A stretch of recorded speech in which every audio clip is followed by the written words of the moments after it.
Hello, and welcome to another episode of the Better Business Podcast. I am your host, Steve Cook. Today, we will be on a solo mission together to try and find ways to get your business unstuck. Today, I want to somewhat recap the episode that I did prior to this one with a gentleman by the name of Barry Moltz. Barry talked to me about how to get your business unstuck.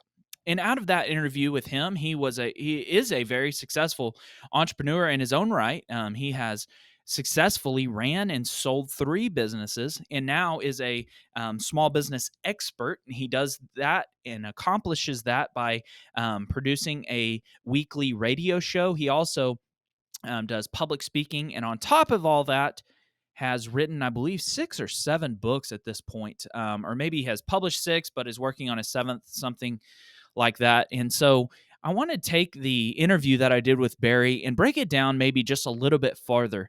The 2 common themes that I got from the episode that I did with him was to get a business, a small business in particular, unstuck.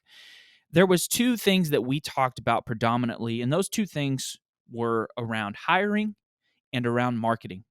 And, I think that it might be redundant or it might be boring, but there are things that are tried and true in business, and hiring and marketing are 2 that are basically never going to go away. You either have a issue with not having enough business, so you need to work on marketing, or you have a problem with you have too much business and you can't handle it all, or you can't handle it all well. And that is a problem with hiring. So, though these 2 common themes are redundant in business, that's really the only 2 things you have to work on if you break it down in a nutshell. So, today we are talking about those 2 things. The first that comes up in my mind is the topic that Barry and I spoke about around hiring. I think hiring is something that every small business owner struggles with. When you go out and want to start a business, or you want to run a business, you think of all these ideas, these things that you want to do. I'm going to change the business this way, or I'm going to change the business that way. And oftentimes it is something that hiring is something that you don't even consider in the fun, creative, the exciting things that you want to do with your business. You don't even think about the hiring aspect, and that is the large majority of the issue or challenge with growing a business, is hiring a team around you. It's been said in many different quotes in many different ways that you can't build a large business without having a well-placed team around you. So, in that vein, a few things that Barry and I spoke about in that podcast was he used the analogy of a hub and spoke system. And that's where a lot of small business owners struggle, is they create this hub and spoke system. So if you haven't had a chance to listen to that podcast, what he spoke about in that was that a lot of small business owners become stuck because what they do is they set up this team around them. And instead of the team around them being able to move freely about the business and be able to make decisions amongst themselves, what you do is you set up this team around you to come and check in with you on every single decision. Or maybe you come and you set up this team around you to do all these projects, but as soon as they finish a project, they have to come and check with you again. And he talked about how you're virtually just setting up a way to own your job. You're not setting up a way to own a business. You're setting up a way to basically make it 5 minutes at a time before somebody else comes and asks you something. And if you've ever owned a small business and tried to go on vacation, and you're constantly inundated with text messages and calls and emails and things like that, you have been a victim of this hub and spoke mentality. And I know that I have been succumbed to this as well. One way to get around that is to double down, to focus on, to make a priority around training. I think what a lot of people do is they line up all these projects, they line up all these tasks that they need to accomplish each and every day, and they say, "Hey team, come to me and I will give you the next task." You know, one way to get around that is to train and to have a system around training.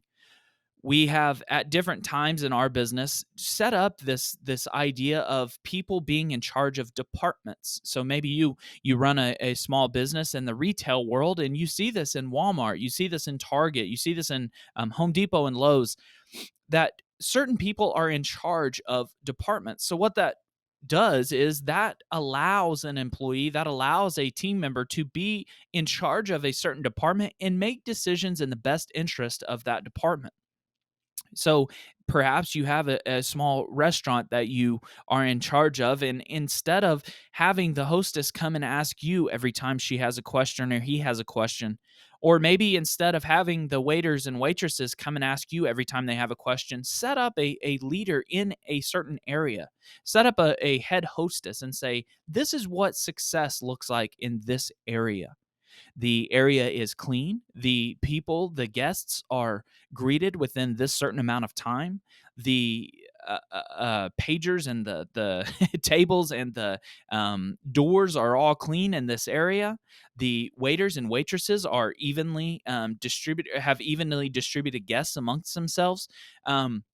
Set up what success looks like in that area, and let that teammate, let that employee make decisions in that area. Um, that's one way to get out of this hub and spoke mentality. Allow your team members to see what success looks like in an area and let them fail or succeed in that venture. We also have a rule at different times and with different levels and different employees. We have had a rule of don't ask me a question unless it's over a certain dollar amount. Don't ask me a question unless this decision is over $100. Don't ask me a question unless this decision is over $500. Or maybe with a team member that's been with you for 5 years, 7 years, 10 years, don't ask me a decision unless, or don't ask me a question unless this decision is over $5,000. And obviously, each and every employee will have a different level of trust. And when you first set up a person in that area, you might need to check on them 2 or 3 times a day to begin with. But eventually, that team member should be able to run that department, run their area for 1 day or 2 days or 3 days, maybe even a month or a week, depending on the level of expertise that that person has. The hub and spoke system is something that is will burn you out. It will allow you to not grow in your business, because at some point you will be maxed out in your ability to answer questions for each and every team member. You're going to have a point where you can't do any more during the day, because every decision has to run through you, and at some point the funnel will stop with you. So if you have this problem right now, double down on training, double down on giving employees what success looks like in their area, and let them fail or succeed in that for a certain amount of time before you become involved. The second thing around hiring that I think was um, just a small point that we touched on was, he said that a lot of people can't find anyone, can't find help. And I have been through that, especially in the last couple of years. We have struggled with that immensely. One thing to that is if you have a business that's large enough. Now, of course, if you have 2 or 3 employees, you might not be at the capacity for this. But if you have a business that's large enough, say you have a team of 5 to 10, or maybe even more than that, try to always have someone that is on the bench that you can pull up to the starting team if need be. Have those conversations with people that you see promise in, those people that um, might be able to tell that they are successful or they will be successful, and maybe not give them a promotion or a raise at this point, but pull them aside to your office and say, hey, listen, I know that I have managers, I know that I have department leaders in all of these areas right now, and you're just a regular employee. However, I see a lot of potential in you. I would like to kind of make you a bench. I would like to make you a shift leader right now, in hopes that you can make it as a manager here when we need you, whether it's when we grow to another location, or maybe it's if somebody quits, and have those people in your bench that you can have to rely on when somebody does quit.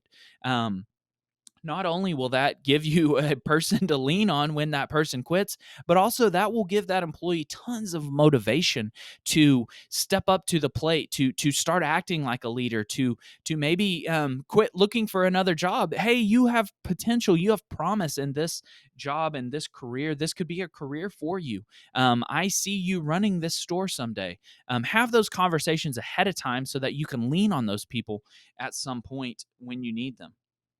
And finally, if you have hired people, if you have talked to those people, maybe you're saying, "Yeah, man, I did that. They still quit. Yeah, I did that. They still left over 50 cents an hour." You know, Barry had talked about having a conversation with yourself that you might have to pay someone more. Maybe you need to consider raising your prices so that you can afford higher paid, higher quality employees. A lot of times customers will not mind so much paying more for something if you have the best customer service in the town, if you have the best customer service in the metro. Somebody might not, I doubt, I don't even know what Chick-fil-A charges for their chicken sandwiches, because the experience is so fast and so good that I don't really care when I'm in a hurry. The Chick-fil-A sandwich is just as good as any of the others because I know what I'm going to get. So maybe it's something that you need to consider raising your prices so that you can afford to pay an employee more. Perhaps you're struggling with constantly losing employees that you hired them for $10 an hour and they left over 50 cents. You hired them for $12 an hour and they left for a job that pays $1 or $2 more. Consider maybe some bonuses or some promises or something that they you can get them to that point at some day, or perhaps start people out at a higher pay range if you think that you could raise your prices and still justify having a great customer base. And Barry talked about that a little bit in his podcast as well, on needing to ask yourself if maybe I need to pay people more. So the second half that I wanted to address in this podcast was marketing. I think that if you are able to, maybe you're sitting around saying, "Hey, I don't have a struggle with waiting on people. I don't have a struggle with hiring. Right now, I've got 4 employees and they stand around all day. I have a problem with getting people in the door." That's the other side of small business. You're either can't handle the business that you're getting, or you don't have any business to handle. And marketing is the other side of this. And one of the things that I thought was genius that Barry said that small businesses struggle with, and I have been so guilty of this in my past and even in my present. I'm on an absolute high right now as far as marketing goes. I'm doing all different kinds of things. I'm cold calling. I'm talking to farms left and right in our feed store business. However, Barry said that one thing that small businesses struggle with is consistent marketing. This idea of, kind of like a heartbeat, this crazy high, this I'm gonna post on Facebook every day. I'm gonna post on Instagram every day. I'm gonna start a new TikTok channel. I'm gonna start making YouTube videos. I'm gonna do this and do that, do this and do that. And then all of a sudden, what happens is you get this huge bump in business. Somebody quits, and all of a sudden, you don't do anything for a month.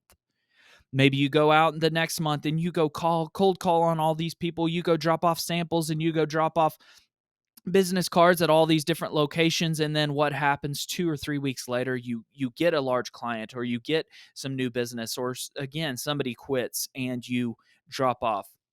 One thing that is so crucial for a small business to have that consistent growth, that hockey stick of going up and to the right in their sales, is to have consistency in their marketing. Couple ways you can do that. Barry talked about automation, automating a lot of your marketing. So what that looks like is maybe you do content in large portions. I've done this before. I've made 20 or 30 different 1-minute clip videos, or all these things, and scheduled them out over a month's period of time.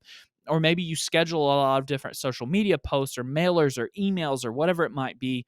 Whatever your marketing of choice is not crucial to this conversation, but to have that way to lump these marketing messages together in one time and then consistently distribute them over a month's period of time or a few weeks or whatever it might be.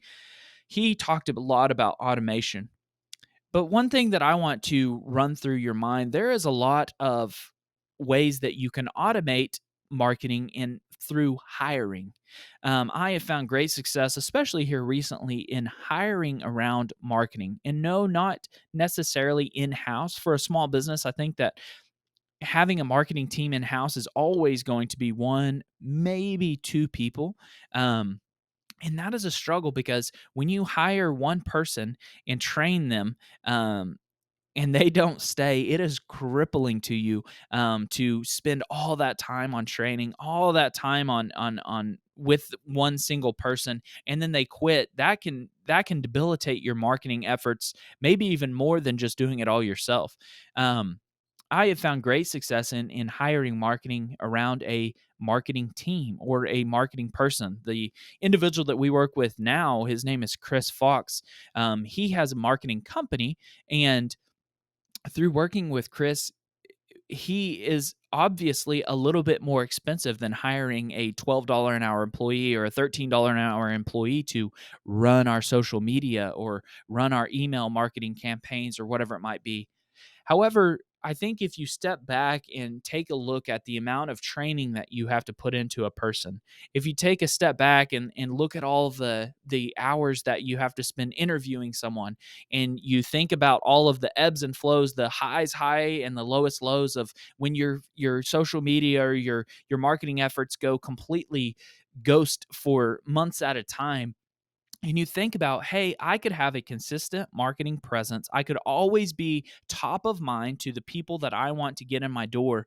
And you think about those things. And yes, you might pay a little bit more, but when you weigh the benefits of that versus the downsides, the ghosted months and the training hours and the interview hours and the search for applications and all of those things, man, I think you might be pleasantly surprised at the payoff at the end of the day for hiring a consistent marketing effort. So whether that's hiring a marketing person, a marketing team, or maybe even hiring it out to a virtual assistant. Some of the small tasks that you might be inundated with. I have hired a virtual assistant on a platform called Upwork to do some of the menial tasks. One of the hard parts of doing a podcast, and if you have guests, is lining up those guests, getting the time that it would all work for everybody, getting the links and the small details all worked out between the guests, and when they cancel and want to reschedule and all of those things, those are just small menial tasks. And I have found somebody that I hired on a platform called Upwork, and that's something that I think is another tool that you can use, is hire somebody that could be a virtual assistant for you to do some of the menial tasks that you might get bogged down with in marketing. Lastly, around this idea of marketing, if you're a small business, I think that a lot of small businesses look to big businesses and want to mirror them, or maybe you have been guilty of this. I know I have, of Googling good marketing ideas for 2021, or seeing some YouTube videos of people that say this is a good marketing tactic or that's a good marketing tactic.